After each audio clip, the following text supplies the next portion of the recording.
Hello, this is Father David, here with day 23 of Great Lent 2023.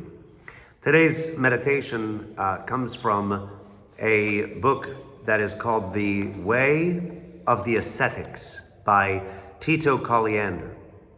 And it's about obedience, which is a very difficult virtue for many people to cultivate.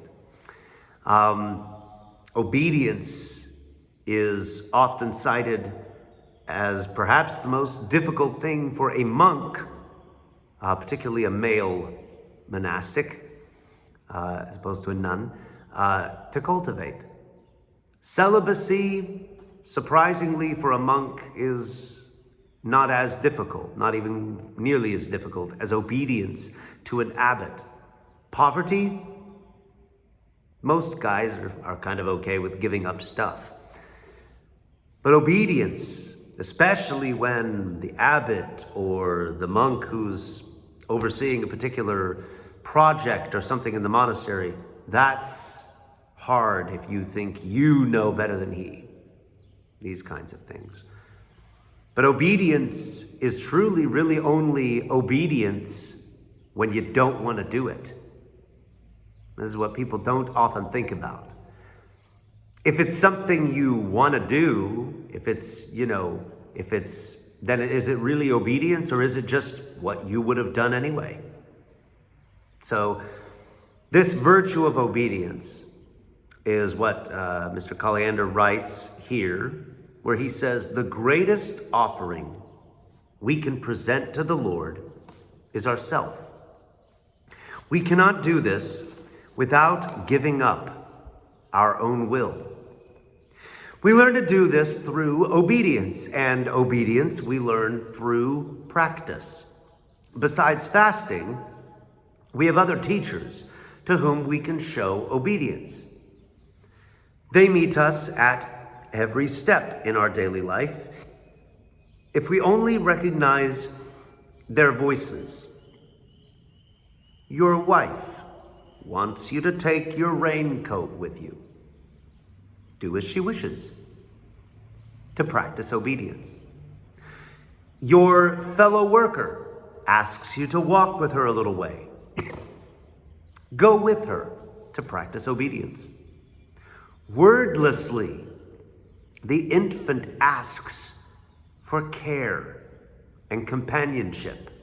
The lobster with the little hands that ask you to pick them up. Do as it wishes, as far as you can, and thus practice obedience.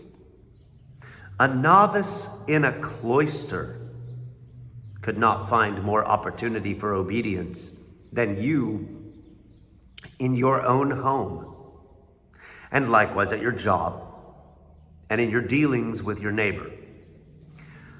So this drives home a couple of very important points. Number one, most of us are not called to be monks or nuns, monastics. That's a very particular calling with a very particular level of intensity. But we are all called to be ascetics. Asceticism just means self-denial. Now, maybe it's not on a monastic level of self-denial, but it is a life of self-denial, of obedience. And, our calling, especially as Christians, is to approach most every interaction. That most is important. We'll get to that in a moment. But most every interaction with the idea of, how can I serve? What is a need? And how can I meet it? How can I put myself last? How can I put other people first? Okay. Now, for some people, this is a very easy concept to get involved with. Because some people are what I call professional helpers. They'll help you even when you don't ask for help, right? And they'll let you know that they're helping. Well, that person, because there's always a catch, a price tag. If they help you, they hold it over your head, these kinds of things. Well, they have their own particular self-denial to deal with. They have to do the deed in secret and then not tell anyone.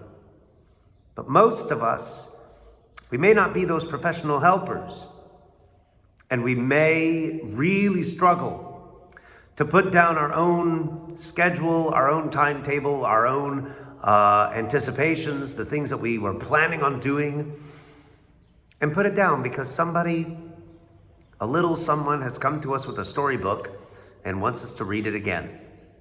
Somebody has come along with a question about a project that you've explained to them at least twice. And you've got to put down and put a bookmark in whatever you're doing to shift gears and talk to this person instead of referring them to somebody else so they'll get out of my way. You have to perhaps give in to the spouse and wonder, is there a little bit of manipulation maybe? Are they just trying to tell me what to do to be bossy? I can't let them do that, or can I? We humble ourselves and we serve in obedience. The reason ultimately for this is that we learn in the process. Our opinions,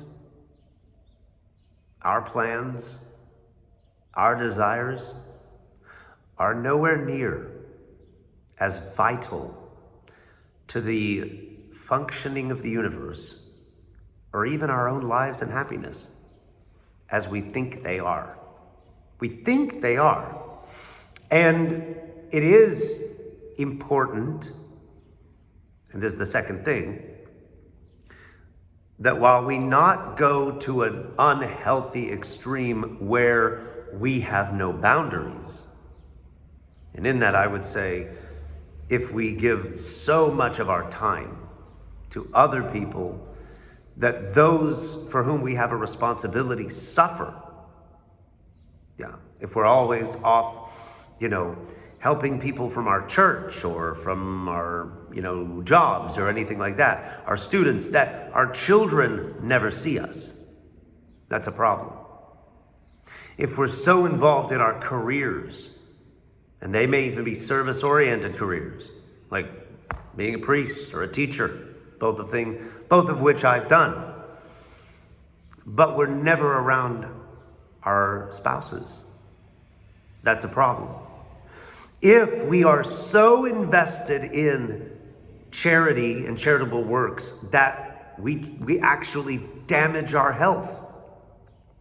It's the same thing as fasting too severely, which St. John Chrysostom actually fasted too severely. He ruined his stomach lining and repented of it towards the end of his life. I'm not saying that we shouldn't have any boundaries at the point that we hurt ourselves or other people. But in general, we are called, truly, we could do with a lot of lowering of the importance of our own desires, plans, and opinions in our own eyes. A true lessening of how important that actually is. That will not damage us or our loved ones around us that we are called to care for.